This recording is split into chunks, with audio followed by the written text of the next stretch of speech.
LG전자에서 출시한 프라일 메디헤어라는 제품이 있습니다. 로우 레벨 레이저가 적용된 기기고 임상시험에서 탈모 치료에 효과가 있다고 결과가 나왔다고 합니다. 이 논문이 바로 그 임상시험입니다.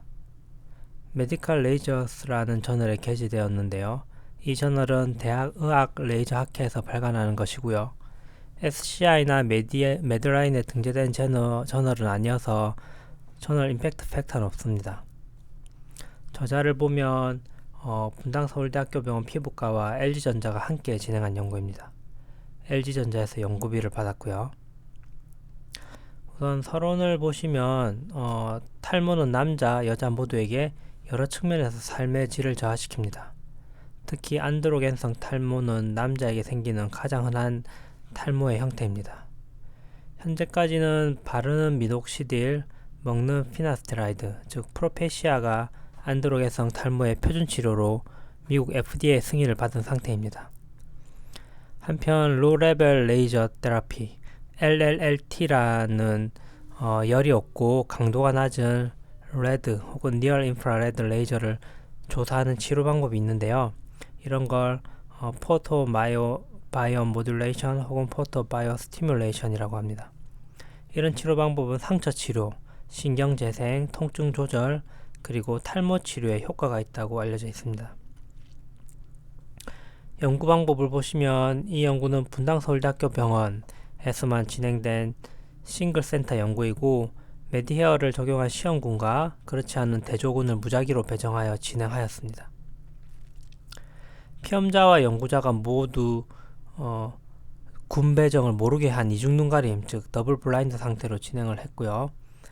이런 무작위 배정은 임상시험의 기본적인 군 배정 형태이고 이중 눈가림은 결과의 객관성과 신뢰성을 높여주는, 즉 연구 결과에 바이어스가 개입하는 정도를 줄여주는 디자인입니다.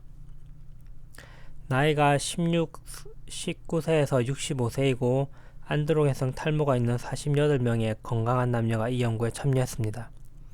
연구 참여 6개월 전 이후로 탈모 치료와 관련 있는 약, 예를 들어 피나스테라이드나 미녹시딜 등의 약을 복용한 적이 있는 사람은 제외했습니다.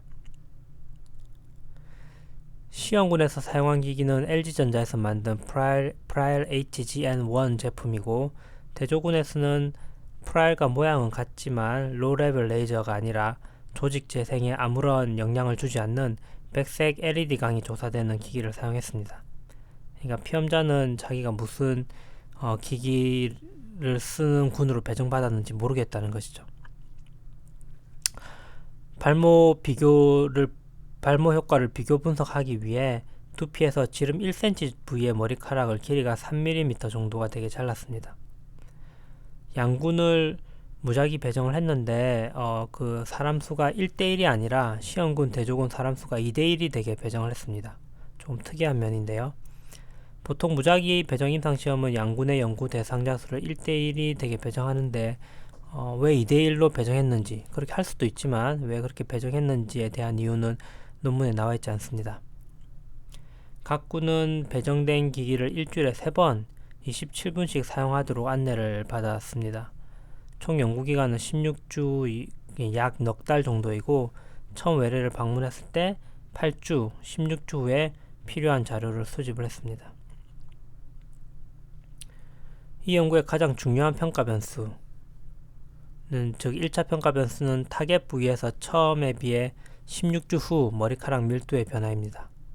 그 외 2차 평가 변수는 머리카락의 굵기 변화, 사진으로 평가한 머리카락의 상태 변화, 피험자 만족도, 유해 반응 등이 있습니다.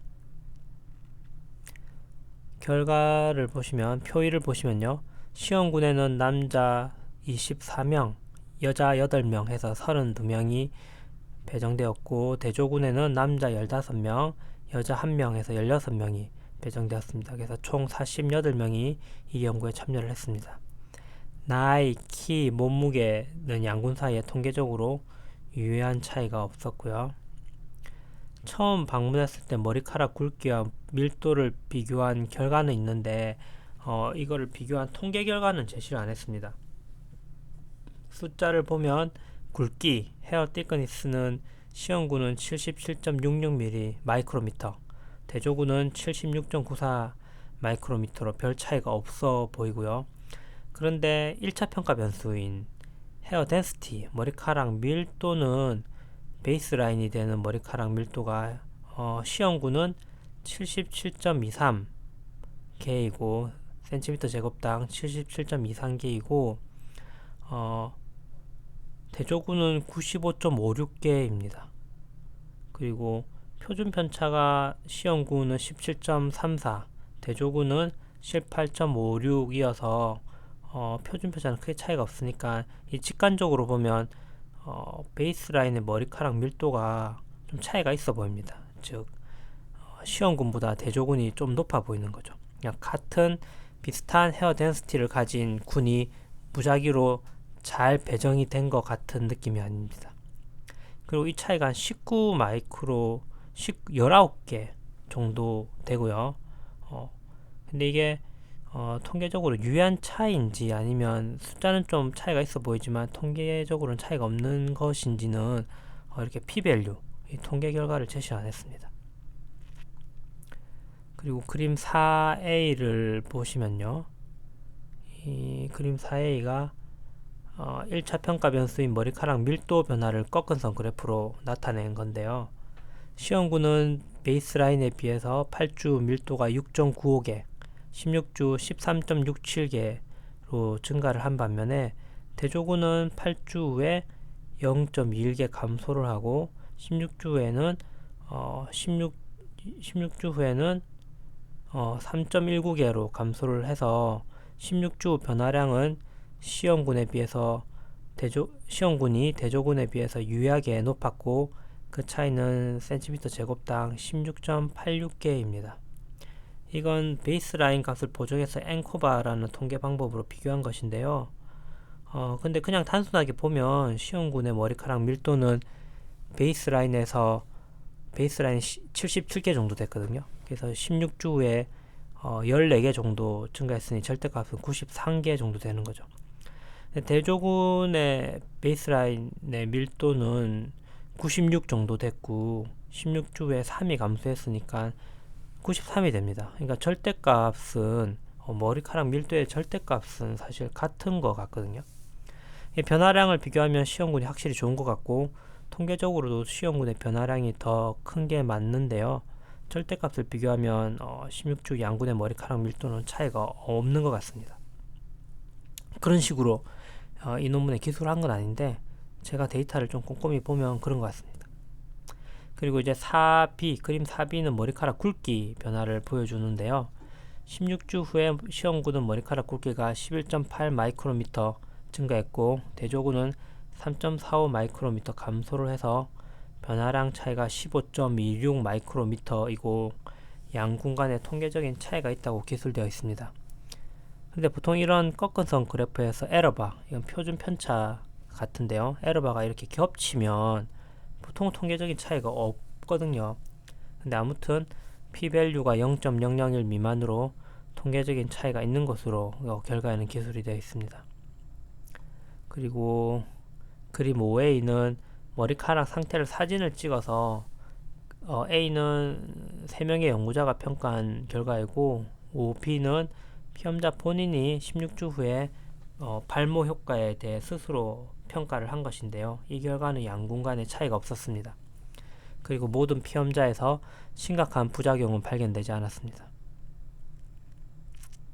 이 고찰에는 이 연구 결과를 요약을 하고 이전 연구와 비교한 내용, 그리고 탈모 치료에서 로레벌 레이저 테라피의 장점, 가능성 등에 대해 언급하고 있고 이 연구의 리미테이션 부분에는 이게 하나의 기관에서 시행된 싱글 센터 스터디여서 대표성이 떨어진다는 점, 그리고 더블 블라인드 디자인 연구이고 대조군과 시험군에 사용한 기계 모양이 동일하긴 하지만 피험자가 기기를 사용하면서 본인이 어느 군에 배정되었는지 눈치챘을 가능성도 있을 것이라는 점 등에 대해 언급하고 있습니다.